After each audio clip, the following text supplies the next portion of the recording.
My name is Brooks. I am the co-host of HMO Podcast, and today I have with me my MCSC colleagues. Go off with Misty from the ground, Facts ground on on the the ground. fact, Facts on the Ground podcast, and then of course I have Pasta from the Convo Couch. Guys, That's what's right. up?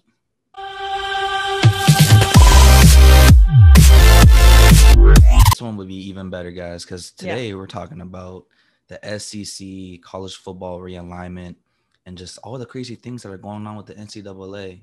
Let's start off with the facts.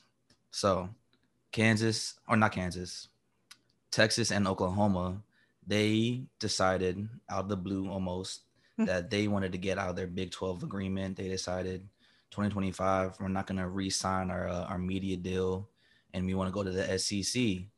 Missy, I'll go with you first. What were your first thoughts when you saw that headline of two Big 12 traditional powers saying they're going to leave that conference? My first thought was, how the hell does the Big 12 survive this?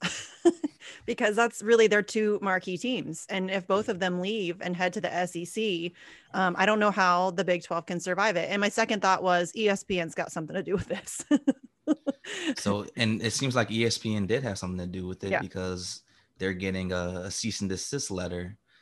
Pasta, man, what were you thinking, and how much what's ESPN's role in this from getting Well, that cease yeah. and desist? Is it that song by? Is it Otis?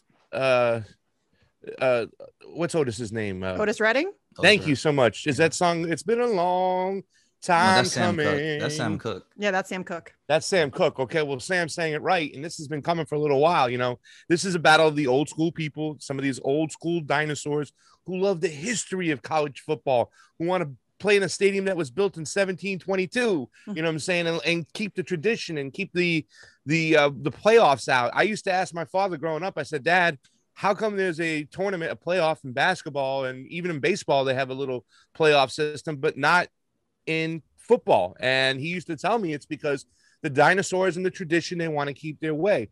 Well, things have done changed, and I think it's a great move for Texas and Oklahoma. Yeah, there's going to be a little sadness. They're out of the Big 12, but several years when Nebraska and a couple other teams, cut and run, we were just waiting for this to happen. I'm more excited about what's going to happen in the future. Is the Big 12, are they going to lose the rest of their teams now that they're down to 8 teams? Or are they going to go out and just do what they can do to get other teams to come in? Because there are a lot of other young teams that can come in. If you look at the American Conference, you can go ahead, and if you lose a Texas team, well, why don't you go ahead and get 2, right? There's SMU's there. Get them back into the division. There's Houston. They've been on fire. Get them into the Big 12. You lose Oklahoma, go get Tulsa. So then all you have to do is you get one more team, and you get the 4th team, and now you got the Big 12 back, and you can just revamp it. So you got to find a way to change and recreate and stuff. It does suck in a lot of ways because you got the 2 best teams left in that, division leaving, but they're going to some serious competition right now. They're going to the kings of college football, the SEC. So yes, I think ESPN pushed for this, you know what I'm saying? More money for them, more excitement. And I just think they have to adapt and change right now. Yeah, and another thing with ESPN, I think they also signed a media rights deal with the SEC, and if they're able to get bought out, or I think if certain things have to happen in order for them to get bought out from that Big 12 deal, and they'll be able to really capitalize on the SEC deal. And again, you get Texas and you get Oklahoma, 2 absolute powerhouse programs. Texas has been up and down, obviously, since Vince Young really won them that championship. I believe that was 06. Yes. 2006. Yeah, again, they've been up and down program. They're trying to figure it out, guys. I mean, and Pasta, you just brought up the fact that other teams can come in. I was reading something about how the American Athletic Conference, Conference USA, certain other conferences, they have to have a certain buyout, a couple $1 million, whatever it may be. And obviously other programs are not going to be able to compete with like the basketball stuff and all that. But what are some other realignments, things that you could see happening? Missy, I can start with you. Well, it's gonna be weird. This is gonna be interesting because you're right. This isn't just about football. This is about, all of the athletics of the schools. And so this is, that's gonna start to get kind of like weird and tricky. And it's gonna be interesting to see how it affects each university. Because this goes like recruiting and all of that stuff. This could really throw a wrench in some things. It could be super beneficial to other things. But you talked about the buyout, and I think I think right now it's like an $80 million buyout for Texas and Oklahoma. And that's a heavy penny. Like that's a pretty heavy penny. But ESPN, because Texas have their own network, they have the Longhorn Network. And if that disappears, that also eliminates a lot of their competition. I think somebody I think it was on CBS Sports said that would not save ESPN 150 million, but it would eliminate that competition. And so, having ESPN be willing to pitch in on buying them out of their contract, I think would be interesting. So you just said that. So I just wanted to bring that up. But yeah, it's going to be interesting to see how the realignment works and how the Big 12 handles this. I think right now they're probably going to fight this, at least make it really difficult. As difficult as they can, which seems silly because it feels like you're not going to stop it. So it seems like a huge waste of money. But I feel like they're probably going to do that, which is, whatever. So Pasta, Big 12 does fight it, but they don't win anything. Do you see with the SEC, it's really taking over NCAA football, other super conferences coming up? Does Clemson try to join the SEC, or do they try to get something going on? No. Clemson doesn't leave. Clemson doesn't leave the ACC. They shouldn't leave the ACC because the ACC is second to the SEC in football, but it's a powerhouse in basketball. Mm-hmm. And you're not going to leave because of your basketball contracts. You don't want to mess that up. I think the SEC is set right now, and they're not going to add any more teams once they get these two in. And the Big 12, really, we're going to talk about that, which is now the Big 8 at this moment, or the Little 8, whatever you want to call them. Really, it's up to them, their next move. If they waste time, I don't know if Don Beebe is still the president there, but if they do waste time trying to fight this tooth and nail rather than going out and fixing what they can fix right now, because, there, like I said, I named the teams they can go after and get, and a lot of teams will just jump at the opportunity to come right in there and play. So really, to tell you the truth is I hope that they don't waste time and they look for the future because, like Misty said, they're not going to stop them. No. They're not going to stop them. So it's either they get going and they tell their other teams that are still in the division, the other schools that are still in the division, say, hold tight. We're going to bring some people in. This is the plan. Right now, their biggest worry is making sure somebody else doesn't jump ship, right? You know what I'm saying? And that money that we talked about that Misty mentioned, they'll gladly pay that money because if you look at their schedule, it's like, oh, who's Texas playing this week? Iowa State. Yeah, I don't want to watch that game. Who else are they playing? Kansas. I don't want to play that game. But now you jumped them in the SEC, and every single week, Texas has a game that the nation wants to watch. Everybody will get it. Oklahoma's going to play a team every week that they want to watch. So they'll make up that money. It's that I know it seems like a big price to pay to get out now. They could wait like till 2025 and not pay that money and just slowly go out. But they're not going to do it. They're going to jump at it. There'll be a lot of other extra money on the back end. And now all I got to say is Texas and Oklahoma, baby. Welcome to the SEC. You didn't think football could get better. It just got better. A whole lot better. Do you guys think that Texas and Oklahoma can stand up? Again, they're obvious traditional powerhouses. They get a lot of 4-star, 5-star guys, but will they be able to compete with the Alabamas and the LSUs? Not initially. In the SEC? No, you don't. Not initially, but this will help recruiting for them. Exactly. I think that this will help them long game, but I think their first few years in the conference will be rough. But I think that everybody's going to be willing to give them the leeway for that.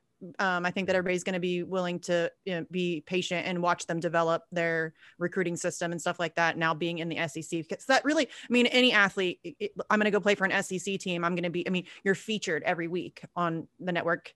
Not that Oklahoma and Texas aren't, featured games anyways, but like Pasta said, now they're going to be playing games that people actually want to watch. Right. It's not going to be like a bunch of rinky-dink teams anymore. So I think that initially they'll struggle, but I think it'll be in long run. I think that they can eventually, get themselves up maybe to the top of the conference. Yeah. And also the recruiting, like Misty said, because now you got people in Texas, kids in Texas, I want to go to University of Texas. Damn, they didn't get accepted to Texas. Texas has enough offensive linemen. Now they're going to go to an SEC school on top of it now because they want to go beat Texas, right? And they're like, oh, they didn't take me. I want to go beat them. So it's just going to even further grab most of the recruits to get in there. But yeah, I'm going to agree with Misty on this one. They're going to struggle a little bit in the beginning, but as they get the recruits, they should hog up and mop up a lot of the recruits from Texas and from Oklahoma, those two teams that are going into that power conference. So right now, a little struggle, a little leeway, and they're gonna get a rude awakening. There are no days off. I mean, even if you play Vanderbilt or Kentucky, now Kentucky's been turning their program around when it comes to football. It's just going to be tough. I remember, can you imagine that if you got to play LSU, Georgia, Florida, Auburn, and then Mizzou, and your easy game is Mizzou, and then you got to play Alabama. I mean, you could potentially see a Texas team go not make a bowl because they had just a crazy tough schedule. Same thing for Oklahoma. It's going to be exciting. It's going to be fun. Should be. And I want to bring up natural rivalries or just rivalries in general for these two new SEC teams. Obviously, Texas is gonna have Texas A&M in Corpus Christi. I don't know about who Oklahoma would be competing against, but who do you guys see becoming like that a huge rival for Oklahoma or for Texas other than Texas A&M? And Pasta, you can start off. Any team where they start fighting on the field and they start grabbing each other's face masks, it's going to start a new rivalry. You know what I'm saying? You're going to see Oklahoma go in there favored by a point or two on a weak Auburn team that's maybe rebuilding, and Auburn beats them, and it was a nasty game. A new rivalry will be built. I mean, there's plenty of times to build new rivalries and stuff. So, I mean, I don't know who it's going to be. I don't know how the alignment's going to be because now it's going to be 16 teams, right? Is it in the SEC? I think is it 13? Or is it 16? I think it's going to be 16. You got 2, 4, 6, 8, 10, 12. Yeah, they got 14 teams. With this 2 additions, it'll be 16. So you're going to have 8 in one division, 8 in another. So every year, you just got to try to win your division to play in that SEC championship game. But like I said, it's just going to be fun as can be. And we'll see which new rivalries start off. It's in with the new, out with the old. So, like I said, you get a playoff game in your division every year if you can win it. And then you go on to the playoffs that are now built in NFL, which are just making a ton of money. And I think the system is so much better. I mean, we can still argue about this team didn't make the playoffs or that team didn't make the playoffs, but at least there's a small playoff right now. And, I'm hoping eventually they take like the SEC title game and make that like one of the playoffs, the ACC title game, and that's a playoff, and expand those playoffs so other teams can get into as well. But just put your seatbelts on. I think this is great for college football. I do feel bad for some of the dinosaurs that are out there that will be crying about tradition. Kirk Herbstreit is already crying about tradition. Let him cry. Herbie is freaking out. He always does. He's a tradition guy. He is. But yeah, as far as rivalries go, I honestly think that Pasta, I agree with Pasta, but I think it's really good. Like the alignment will matter. But I think what's going to happen is Texas and Oklahoma is going to come in there feeling like they have something to prove. And we're going to see chips on shoulders, and that'll start playing out on the field. And Pasta's right. I think a lot of new rivalries are going to start to develop, just organically. Yeah. Okay. You're gonna see that. Like here's Auburn, for instance, or LSU, and if they win, they get into the SEC championship game, and a brand new team like Texas, new to the division, just playing for shits and giggles, come in there and knock them off the shelf, and then somebody else slips in. Well, that's the shit in the SEC that people remember. Then they're like, now Texas next year, when you come to our house, we're coming for you. Mm-hmm. So there's plenty of opportunity for that to create. There'll be plenty of new rivalries. Like I said, somebody like Stephen A. Smith, he'll be screaming off the charts for this. This is great for football. Right. Unequivocally, that was a good Stephen Smith. Some of the best football, but he's gonna go crazy. So some will cry, some will smile. Oh well. Yeah. For me personally, I'm a little concerned because I am too. The college football playoff expanding was great. And I think, and actually one of the things about the Big 12 commissioner, he was saying, I think this plan got concocted after the playoff expansion started because, they wanted to have the 6 champions in each conference plus 6 at-large bids. Is there any concern about the SEC just basically taking over the playoffs and being able to send 3, maybe even 4 teams in the SEC, or not in the SEC playoffs, but in the college football playoff? They're always getting top 5, top 10 love anyway. I think that's yes. Yeah. There's no, and I think we've already seen it. People get bored. It's the same teams over and over again. It's like, oh, okay, Alabama's playing Clemson, or oh, Alabama's playing Ohio State, or you know what I mean? It's always the same teams. And I feel like with the SEC, you know, kind of like powerhousing itself, and you know, becoming like this monstrous. And it will, listen, I'm a Buckeye fan. I'm no fan of the SEC, but it is like a really good division. They have great football. And so I think if it starts to dominate, I think it could potentially turn off a lot of viewers, because the competition aspect is kind of gone, and it just becomes the SEC show. Yeah, the SEC is going to be like the Warriors. I mean, would you agree with that, Pasta? Yes and no. I don't think you're going to have more than 2 SEC teams get into the playoffs right now as they stand, even as they expand them and stuff. But this is the whole plan. If you can get these big power conferences to get to 16 teams, now you're going to let the playoffs systems naturally work itself out. So if you got 16 teams in the SEC, you get eventually 16 teams in the ACC.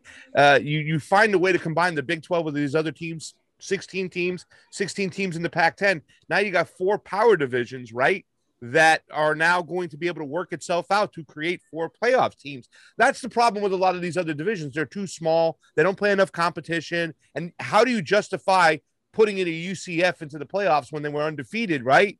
When they're not playing against top competition. But the more you go into these 16-team divisions, the more you create just an easy vessel to say, okay, this team won a 16-team division. They have the right to go. So I think it will kind of sort itself out as we go along.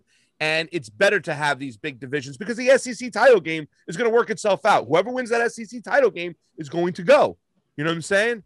Now, maybe the commission might say, well, LSU had a great team. They only lost 1 game. They lost in the SEC title game. Get them in. Okay. But if you get those other divisions to get to those big size divisions, it's going to be hard to exclude the winner of like the ACC or whatever division.